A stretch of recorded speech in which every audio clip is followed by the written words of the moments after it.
निशिकांत दुबे को भी पूछना चाहूंगी, लेकिन उनको मजा आता है जिस तरह से बात करते हैं कि आप 15 साल से संसद रहे, आप हाउस में खाली बात रखते हैं। ये कौन सी समझदारी है, कौन सी बहादुरी है?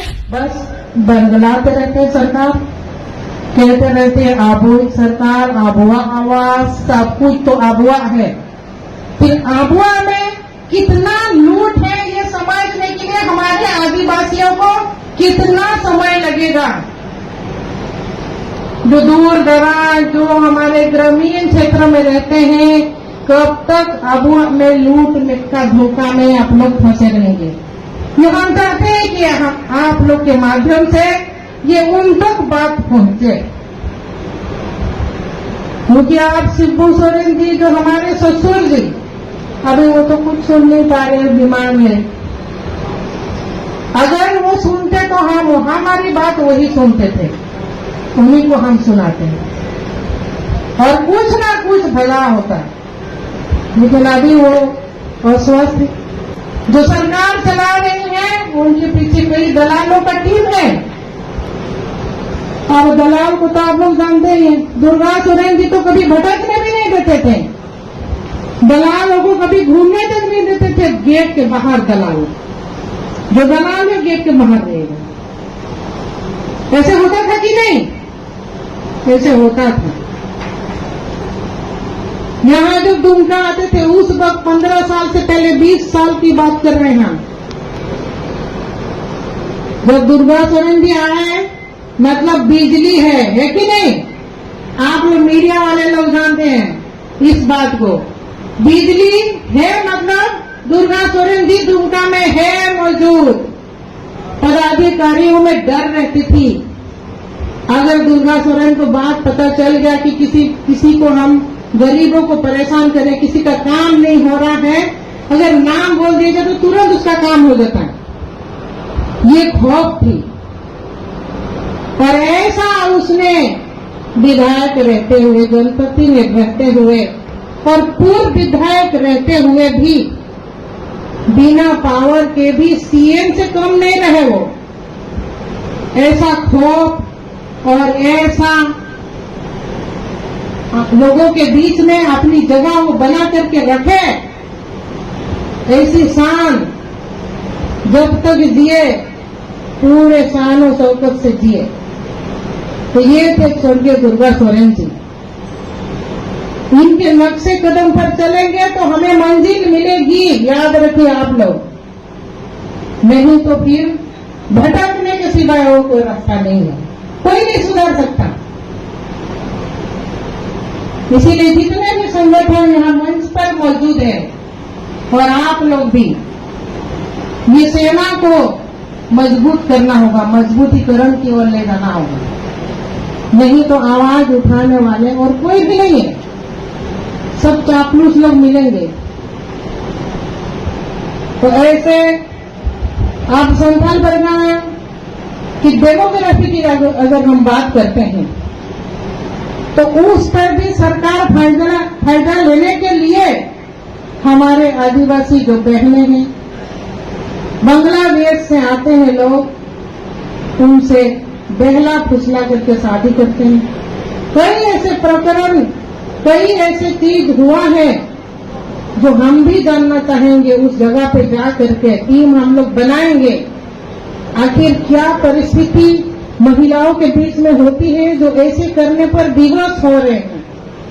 हमारे समुदाय के बीच में हम बातें करेंगे, क्योंकि हमारे समुदाय की धर्म संस्कृति की रक्षा अगर हम लोग नहीं करेंगे तो कौन करेंगे। ये बात, और एक बात हम बता देना चाह रहे हैं, निशिकांत दुबे भी हाउस में, संसद में उठाते हैं कि 36% आबादी था, आप बचा कितना? 26%।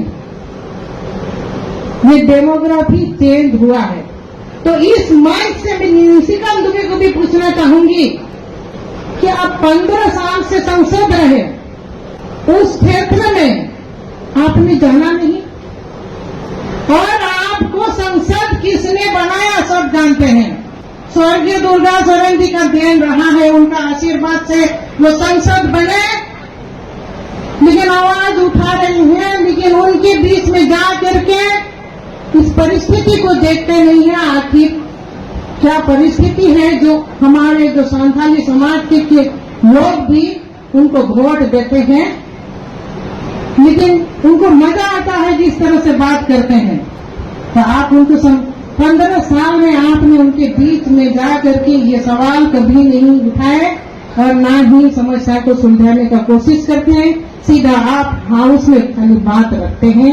ये कौन सी समझदारी है, कौन सी बहादुरी है? तो ऐसे ऐसे नेता जो है कई बार दिखते तो हैं, लेकिन जब दिख जाते हैं तो छोटे छोटे समुदाय के लोग, आदिवासी जो आदिम जनजाति है, इन समुदाय के लोगों, पहाड़िया लोग उन सबको भूल जाते हैं। आज कश्मीर दंगा आतंकियों के आतंक से अचानक हुआ पहलगाम में जो हमला, किसी ने नहीं जाना। कई ऐसे लोग वहां घूमने के लिए गए थे जो मरे गए। जिस तरह से प्रधानमंत्री मोदी जी ने ऑपरेशन सिंदूर का एक बहुत बड़ा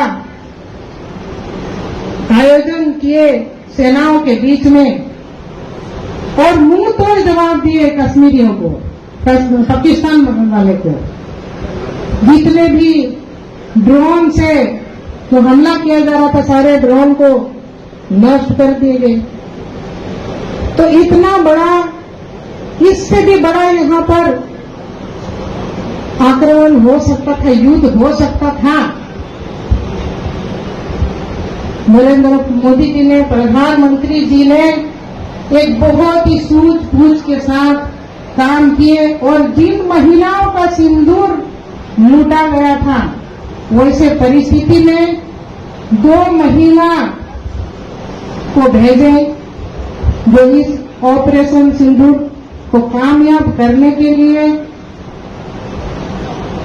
ऐसे में हम प्रधानमंत्री मोदी जी को धन्यवाद देना चाहेंगे कि एक महिला पर विश्वास करके जो आपने ऑपरेशन सिंदूर को कामयाब किए और भारतीय जनता पार्टी की तरफ से सेनाओं को हौसला को बढ़ाने के लिए तिरंगे यात्रा का प्रोग्राम भी रखा गया, हर जगह, हर एक जिला पर, पूरा भारत में।